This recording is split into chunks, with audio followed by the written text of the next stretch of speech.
Bueno, Dios les bendiga, hermanos. Es un privilegio, es un gozo para mí eh, poder compartir la reunión de oración en esta noche eh, y también compartir el mensaje de la palabra de Dios. Es toda una responsabilidad. A veces uno entra así a YouTube y ve todas clases de predicadores. Cualquiera predica, cualquiera abre la Biblia y habla, y está lleno de predicadores. Y bueno, así también hay una gran confusión. Es el peor tiempo que se está viviendo, hermano. Es un tiempo de oscuridad, de gran confusión. Cada uno interpreta a su manera la escritura, la profecía, pero en medio de toda esta confusión que se está viviendo, eh, el Señor nos da un consuelo. Allí en el Evangelio de San Juan, capítulo 16, versículo 8, dice: cuando venga el Espíritu Santo, Él nos guiará a toda la verdad, porque no hablará por su propia cuenta, sino hablará todo lo que oyere y os hará saber también las cosas que habrán de venir.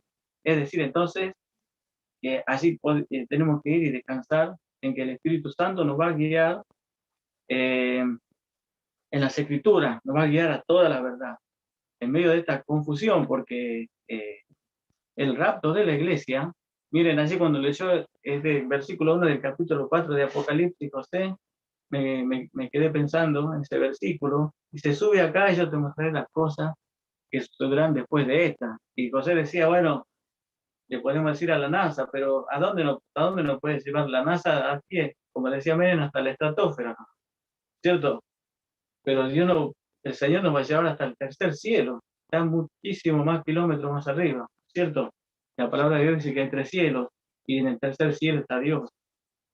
Pero ese día viene pronto, muy pronto viene el rapto de la iglesia, estamos ya a las puertas del rapto de la iglesia, es inevitable, y se va a producir en medio de una gran apostasía. Ya lo dijo Pablo en 2 Tesalonicenses, capítulo 2, versículo 1 y siguiente, que previo al rapto de la iglesia, eh, bueno, para que venga el día del Señor tienen que ocurrir dos cosas. Primero, bueno, se va a producir el rapto, la apostasía, dice Pablo, y después entonces, cuando se vaya a la iglesia, la manifestación del hombre de pecado. Entonces, no dice allí apostasía una más, sino una mega apostasía, dice en el griego, en el original.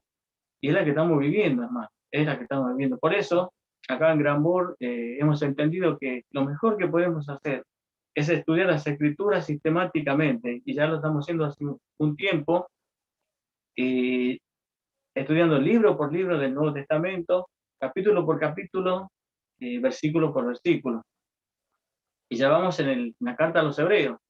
Y entonces cuando José me dijo para tener el mensaje, inmediatamente me vino, estuve orando, bueno, y me vino eh, así la carta a los Hebreos, que quería compartir esta noche con ustedes, hermanos, y vamos allí, les invito a abrir la palabra de Dios en la carta a los Hebreos. ¿Mm?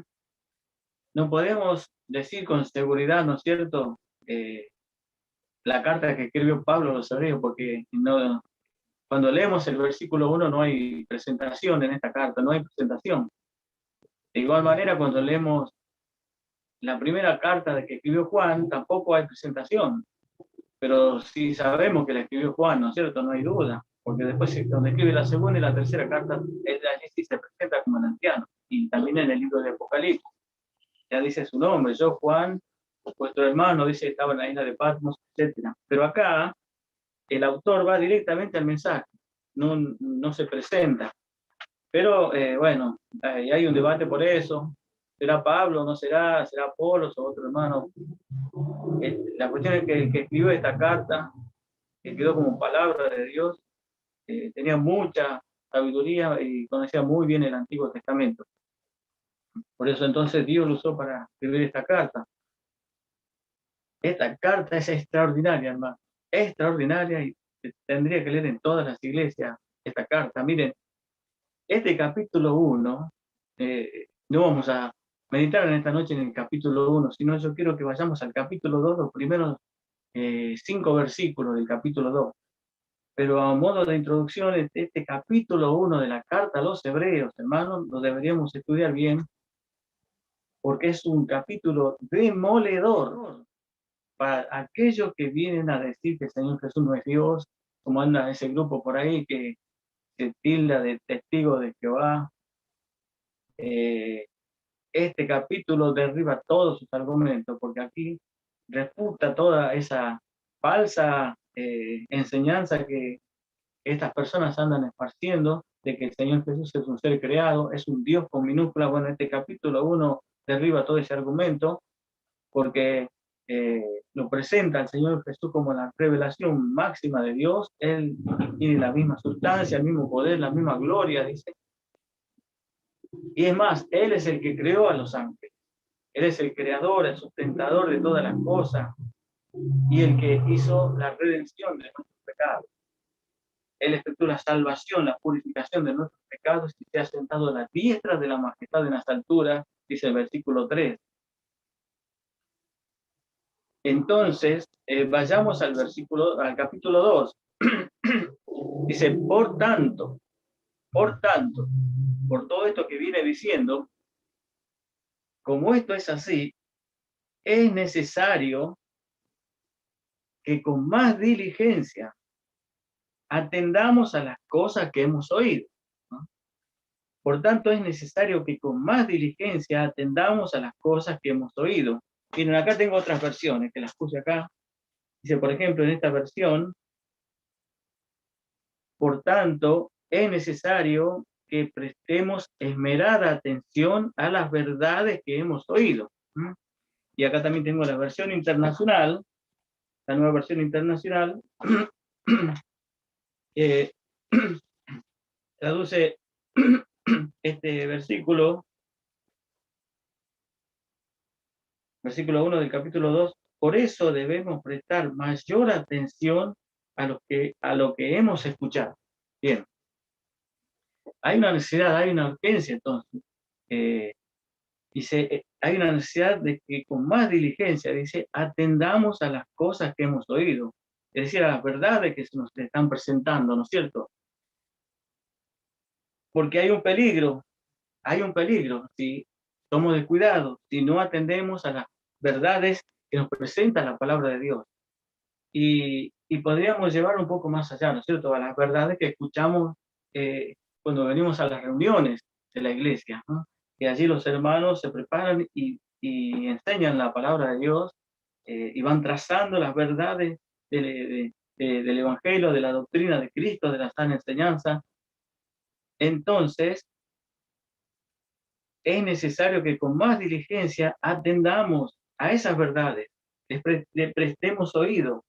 Es decir, que no sea algo que nos entre por un oído y nos salga por el otro, y nos volvemos a nuestras casas y seguimos viviendo de la misma manera. Tiene que hacer algún efecto, eso es lo que está diciendo aquí. Tiene que cambiarnos los mensajes de la palabra de Dios, tiene que ir, ese mensaje, esa verdad que prestamos oído, que prestamos atención, nos tienen que ir llevando a echar raíces profundas, a estar firmes en la fe, a avanzar, a crecer en la vida espiritual. Porque entonces, si no prestamos oído, si lo tomamos de forma liviana, hay un peligro, que es el que sigue diciendo. El peligro es, dice, no sea que nos deslicemos. Y aquí la figura que usa, cuando dice no sea que nos deslicemos, es de ese barco que está amarrado al puerto, pero que de repente empieza a soltar amarras y se empieza a ir y queda a la deriva y no se sabe a dónde va a ir a parar. Así es entonces cuando no prestamos atención a las verdades que se nos enseñan cada día de reunión, miércoles, domingo, viernes, los días que tenemos reunión y escuchamos de una manera liviana. Bueno, son las consecuencias después, las consecuencias que nos empezamos a alejar, a extraviar.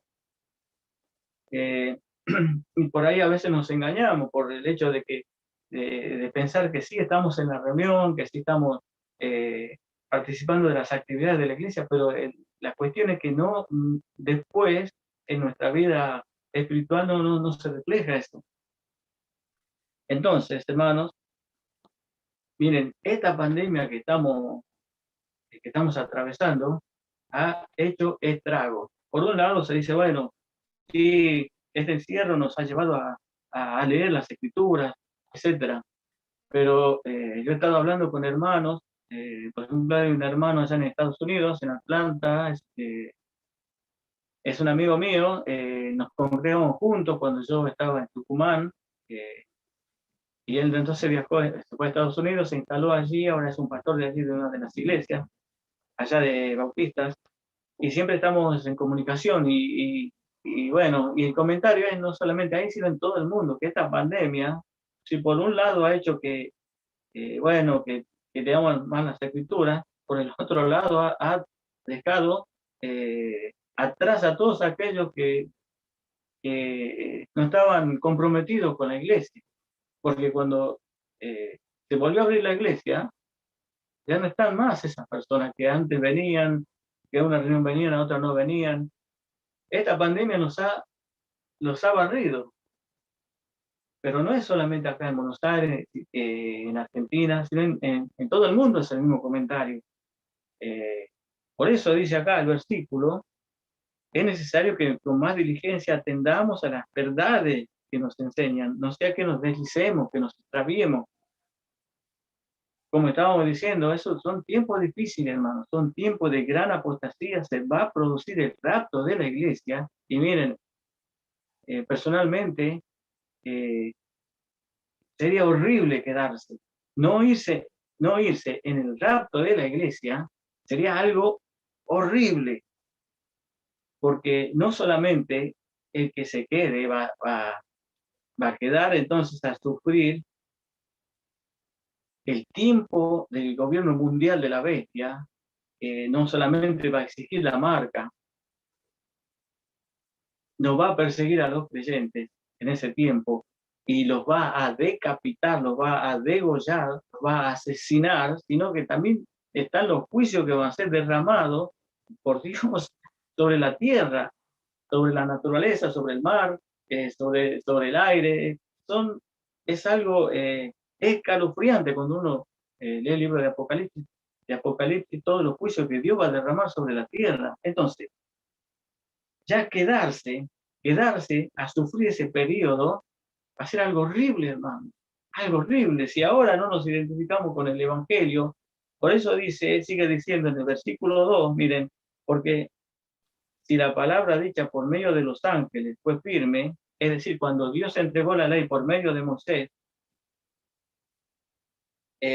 allí estaban los ángeles de mediadores que dieron la ley a Moisés, dice, porque si la palabra dicha por medio de los ángeles fue firme y toda transgresión y desobediencia recibió justa retribución, y ahí vemos, ¿no es cierto?, cuando Dios le dice a Moisés, baja, ¿no?, cuando estuvo 40 días y 40 noches, baja, porque este pueblo que ha sacado de Egipto ya se ha apartado, ya se ha desviado, ya se hizo un ídolo, lo está adorando. Y entonces vemos que cuando baja Moisés, viene, ¿no es cierto?, la disciplina de Dios sobre aquellos rebeldes y los fulmina, ¿cierto? Hay una gran matanza. Entonces, hermanos, aquí dice, porque si la palabra dicha por medio de los ángeles fue firme y toda transgresión y desobediencia recibió justa retribución, en el Antiguo Testamento, el que violaba la ley de Moisés, el que se rebelaba, el que transgredía, Dios actuaba de una manera implacable, era disciplinado con la muerte física. ¿Cómo escaparemos nosotros si descuidamos una salvación tan grande, ¿no?, si la tenemos en poco, si la menospreciamos, ¿no?, y le dedicamos más tiempo y le damos más valor a las cosas de esta vida y despreciamos las cosas espirituales? ¿Cómo escaparemos nosotros? Miren, acá no está hablando de que nos vamos a ir al infierno. Acá no está hablando de que si descuidamos una salvación tan grande nos vamos a terminar perdiendo. Eso no está diciendo acá. Miren, yo quiero que observen este versículo 3. Este versículo 3. Hay un detalle allí, y los detalles en la palabra de Dios son muy importantes. Son muy importantes, porque ese detalle que no observamos cambia todo el sentido de la interpretación del versículo. Entonces los detalles en la palabra de Dios son importantes y fundamentales a veces. Por eso a veces leer a la ligera nos lleva a una interpretación, pero cuando vemos los detalles, entonces cambia todo el panorama. Miren, ¿cómo escaparemos nosotros? Dice acá el versículo 3, el autor, si tenemos, si descuidamos una salvación tan grande. Y yo le pregunto, ¿qué es lo que observan allí ustedes en esta expresión? ¿Qué detalle observan? Porque muchos con este versículo y con lo que dice en el capítulo 6 de la carta a los Hebreos y lo que dice en el capítulo 10, los lleva a pensar que la salvación se pierde, que uno después de ser salvo, si se aleja, si se aparta, se va al infierno después. Miren lo que dice el versículo 3. ¿Saben cuál es el detalle? Voy rápido porque el tiempo me está apurando. Y acá el autor se está incluyendo. No dice, ¿cómo escaparán ustedes? Aquí lo que está diciendo es cómo escaparemos nosotros. Pues, es decir, que él también se está incluyendo en este juicio que puede venir si se toma a la ligera, si se menosprecia esta salvación tan grande. Él también puede caer bajo el juicio de Dios. Pero aquí no está hablando de irse al infierno, sino está hablando de la disciplina física. A eso se refiere. Entonces él también se está incluyendo acá. No sé si observaron ese detalle. Él dice, ¿cómo escaparemos? Y miren ustedes, si esta carta la escribió el apóstol Pablo,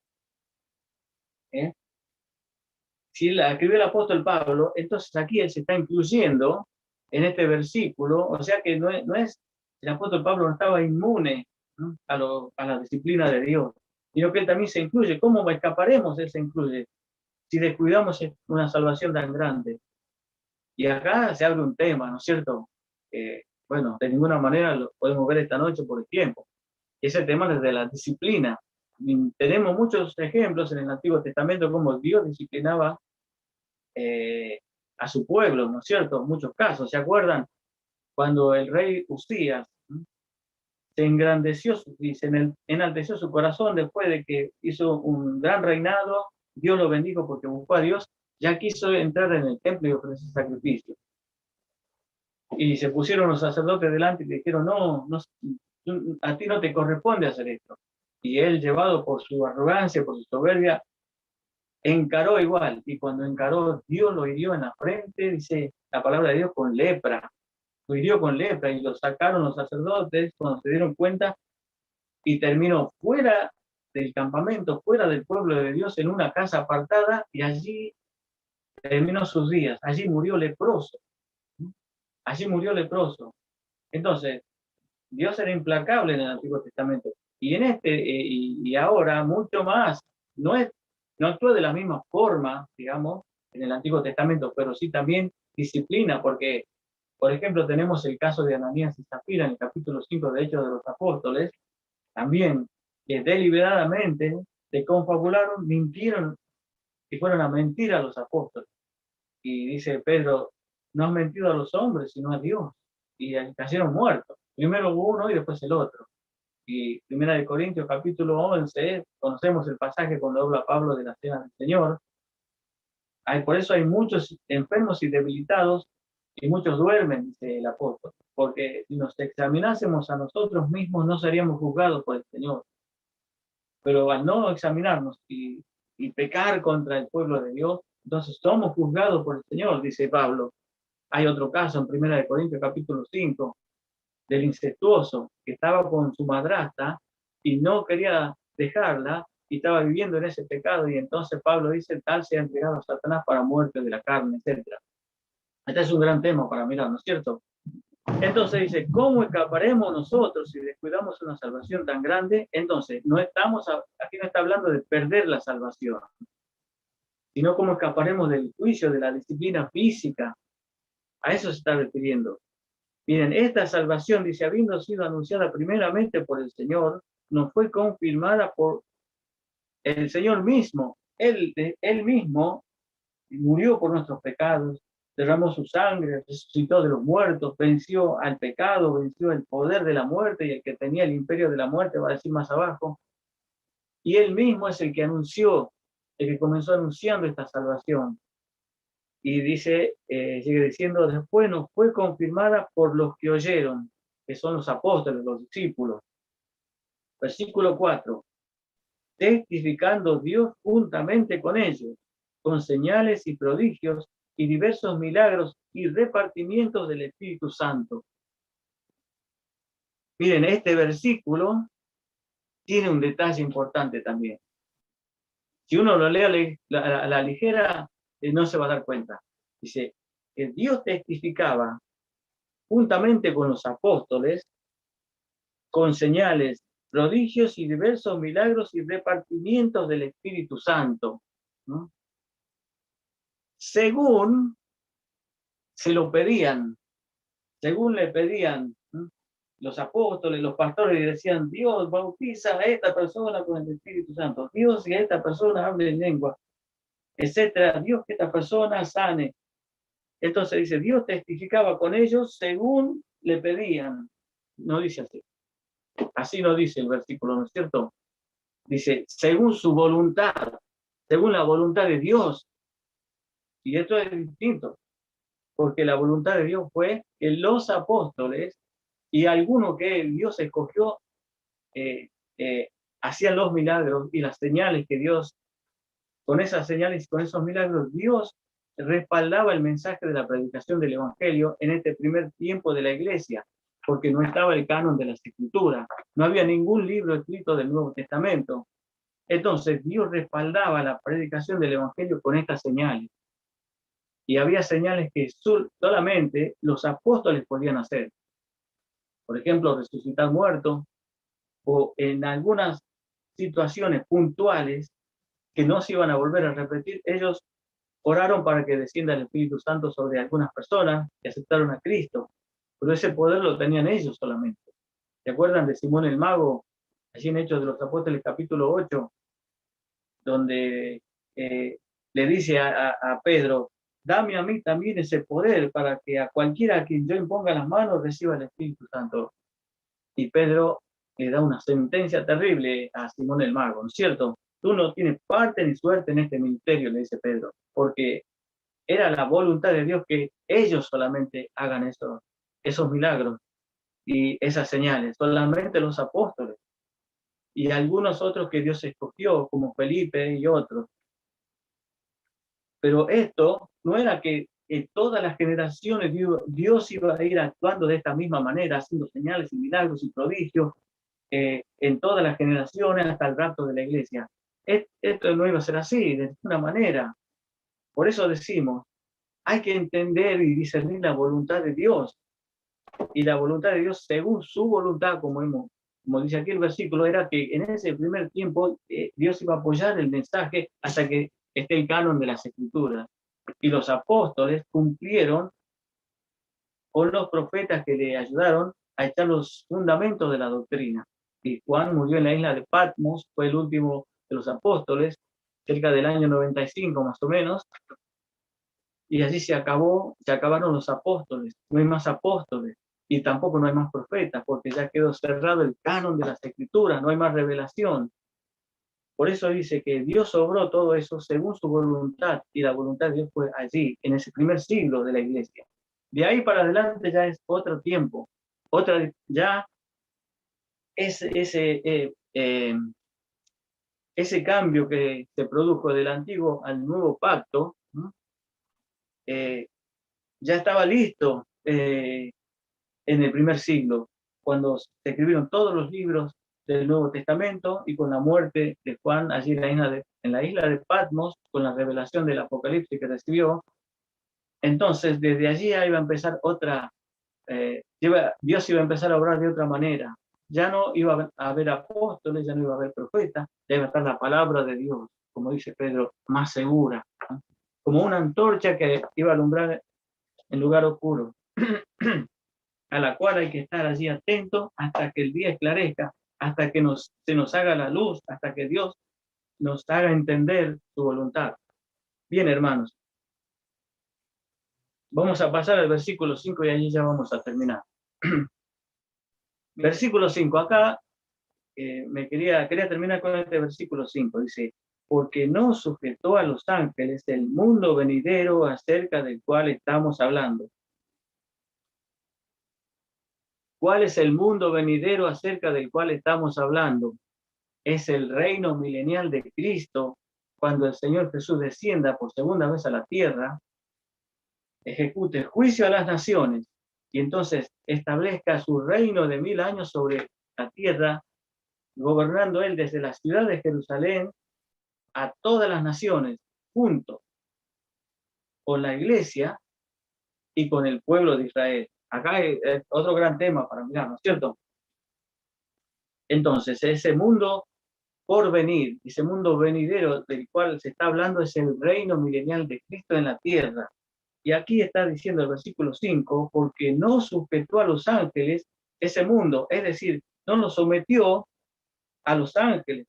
Los ángeles no van a gobernar en el milenio, eso es lo que está diciendo acá. Los ángeles, vemos su actividad en el Antiguo Testamento. Si leemos el Antiguo Testamento, vemos una gran actividad de parte de los ángeles, porque bueno, están divididos en categorías. Y los que son enviados a la tierra son los ángeles, porque hay arcángeles, querubines y serafines que tienen otra función, pero los que son enviados a la tierra a traer mensajes, los que combaten con la potestad de las tinieblas, allí en este primer siglo atmosférico, según Efesios capítulo 6, y como lo vemos en el Antiguo Testamento también, hay grandes batallas entre los ángeles de Dios y los ángeles del diablo, y después están los demonios. Allí hay una gran actividad de los ángeles de Dios en el Antiguo Testamento. Dice que ellos estuvieron cuando Dios estuvo formando la tierra, allí en el libro de Job, etc. Cómo eran enviados permanentemente a traer mensajes a la tierra. Cuando vamos al libro de Apocalipsis, vemos que allí van a tener una gran actividad los ángeles también. Allí, por ejemplo, el capítulo 7 dice que estaban apostados en los 4 ángulos de la tierra para detener los vientos, para que no soplase viento alguno sobre la tierra, ni sobre el mar, etc. Ellos tienen una gran actividad de parte de Dios, son mensajeros, etc. Pero el reino milenial no va a estar sujetos a ellos. Es decir, ellos no van a gobernar sobre las naciones en el reino milenial. Por eso es lo que está diciendo aquí. En el reino milenial, miren, ellos van a tener otra función, más liviana, por decirlo así. Porque a la segunda venida del Señor Jesús a la tierra, el diablo, todos los ángeles que le siguieron en su desobediencia a Dios y los demonios, van a ser encerrados en el abismo por 1000 años. Es decir, que Dios va a eliminar toda influencia espiritual de maldad, no va a existir en el milenio. Entonces los ángeles no van a combatir, por ejemplo, con esas potestades, no va a haber ninguna influencia maligna. Ellos van a tener otra actividad en el milenio. Pero ¿quién va a gobernar las naciones en el milenio? El Señor Jesús, con algunos del Antiguo Testamento y con la iglesia. Miren, esa promesa extraordinaria que hay acá en el libro de Apocalipsis, capítulo 3, hermano. Perdón, en el capítulo 2, versículo 26, dice, al que venciere y guardare mis obras hasta el fin, yo le daré autoridad sobre las naciones en el reino milenial, se está refiriendo. Al que venciere y guardare mis obras hasta el fin, yo le daré autoridad sobre las naciones y las regirá con vara de hierro y serán quebradas como vaso de alfarero, como yo también la he recibido de mi Padre. Miren esa promesa que tenemos, hermanos. Gobernar en el reino milenial de Cristo es una promesa del Señor Jesús. Yo le daré autoridad sobre las naciones. A vos y a mí, a los creyentes de este tiempo, no a los ángeles, ellos van a tener otra función. Pero a vos y a mí, hermano, hay grandes promesas, hay grandes promesas. Miren, y por eso dice, como muchas veces menospreciamos el Evangelio, las cosas espirituales por darle tiempo a las cosas de esta vida, por gastar tiempo, dinero,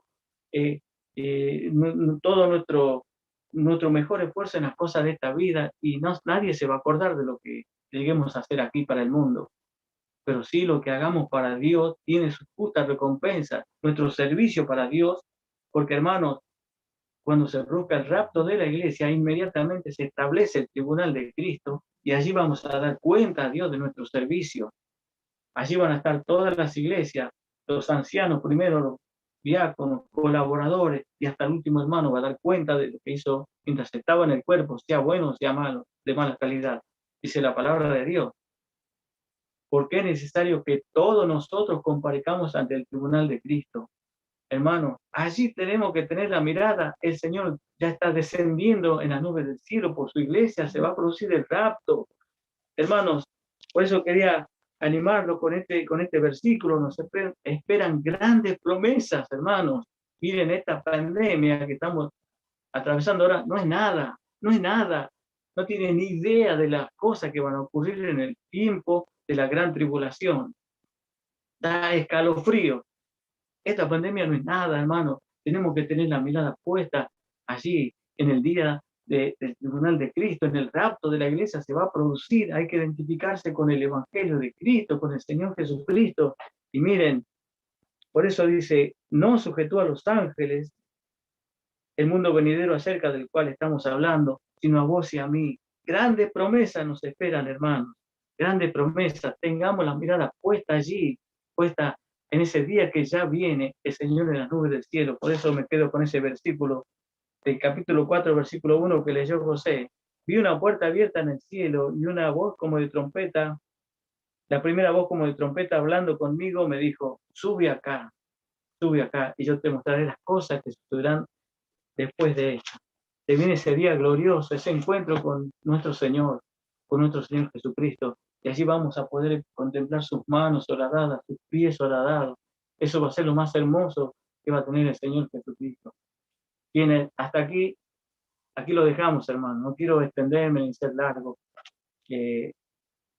La palabra de Dios da para muchos temas, ¿cierto? Pero quería compartir estos pensamientos de la palabra de Dios con ustedes y que el Señor añada su más rica bendición y haya sido, bueno, de alguna manera de bendición para todos ustedes, mis hermanos, que el Señor les bendiga.